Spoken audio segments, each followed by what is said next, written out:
In this video, I'll show you how to apply the same keyframe effect to multiple clips at once, and take it a step further with a continuous zoom effect. Let's get started. First, open CapCut and locate your project. Select the clip you want to start with. Add a keyframe at the very first frame. Next, jump to the last frame and set the keyframe to your desired scale or effect. Watch it back to make sure it looks just right. Now, let's copy the effect to other clips.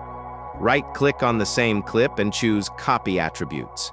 Then, select all the clips you want to apply the effect to, right-click, and select Paste Attributes. In the pop-up window, make sure Video is selected and deselect Audio. If your clips are different lengths, check Stretch to Fit at the bottom. This adjusts the keyframe to match the clip length automatically. You might need small tweaks afterward, but it does a great job overall. And just like that, you've applied the same keyframe effect to multiple clips. Want to take it to the next level? Let's create a continuous zoom effect, perfect for jump cuts. Start by tapping on the first clip. Add a keyframe at the first frame. Scrub to the final frame and adjust the scale to your liking. Then, move to the next clip. At the first frame of this clip, set the scale to match the last frame of the previous clip.